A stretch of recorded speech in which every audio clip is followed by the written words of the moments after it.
Why less is powerful.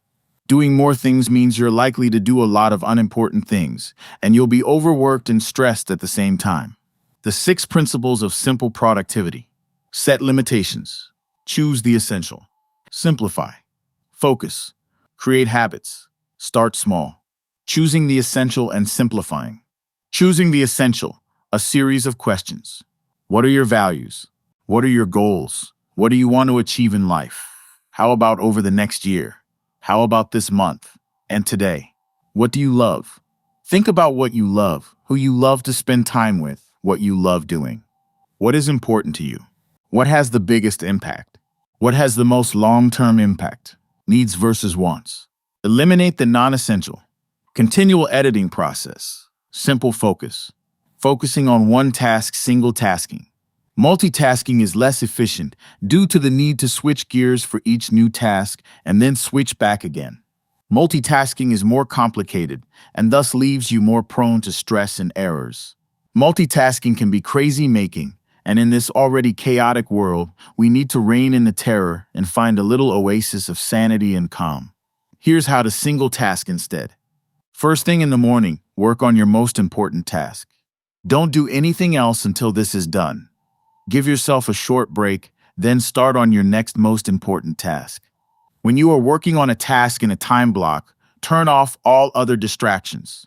If you feel the urge to check your email or switch to another task, stop yourself. Breathe deeply. Refocus yourself. Get back to the task at hand. If other things come in while you're working, put them in your inbox or take note of them in a small notebook or on a text file on your computer. Get back to the task at hand. Every now and then, when you've completed the task at hand, process your notes and inbox, adding the tasks to your to-do list and refiguring your schedule if necessary.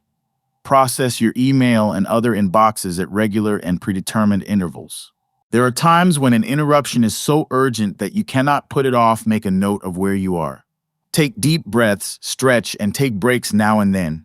Enjoy life. Go outside and appreciate nature. Keep yourself sane. Simple goals and projects. The one goal system. Choose a goal. Make a list of things you'd like to accomplish over the next few years. Break it down to a sub-goal. Focus on a smaller sub-goal that you can accomplish in the next month or two. Weekly goal. Daily action. The simple projects list. List all the projects you have going on in your life, including all your work projects, any personal and home projects, projects with civic organizations, and so on. Choose just the top 3 projects on your list. Don't choose 3 from each area of your life, just choose 3 altogether. You don't move a project from the on-deck list to the simple projects list until you finish all 3 projects on your simple projects list. Not just one, but all 3. Almost every project is held up as you wait for information, for other people to get back to you, for others to complete tasks, for vendors or clients to do something. So we multitask, but not on the task level. We multitask only on the project level. Break long-term projects into smaller projects that can be completed in a month or less. Simple email. Limit your time in email. Number of times per day. The best times if you check twice a day, 10 a.m. and 4 p.m. are good times. Not first thing in the morning. Turn off email notifications. Reduce your incoming stream. Junk. Notifications. Batch work. Stupid joke emails. If you have friends and family who send you chain emails and joke emails and the like, email them and let them know that you are trying to lessen the huge amount of email you have to deal with. And while you appreciate them thinking of you, you'd rather not receive those kinds of messages. Set expectations and publish policies, creating a frequently asked questions page for more common questions and issues. Process to empty. Temporary folder. If you have a very full inbox, hundreds or thousands of messages, you should create a temporary folder to be filed and get to them later, processing them perhaps 30 minutes at a time until they've all been taken care of.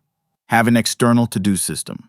Process quickly, open each email and dispose of it immediately. Your choices: delete, archive for later reference, reply quickly and archive or delete the message, put on your to-do list and archive or delete, do the task immediately if it requires 2 minutes or less, then archive. Be liberal with the delete key. Too often we feel like we need to reply to every email. But we don't. Ask yourself, what's the worst that will happen if I delete this? If the answer isn't too bad, just delete it and move on. Process to done. When you open your inbox, process it until you're done. Don't just look at an email and leave it sitting in your inbox. When you get an urge to go on the internet, let it pass. Every urge is like a wave. It builds up, then it goes away. Another wave will come, but just ride that one out too. Every urge will pass if you just wait a few minutes. Simple commitments. Take inventory of your commitments. Work, side work, family, kids.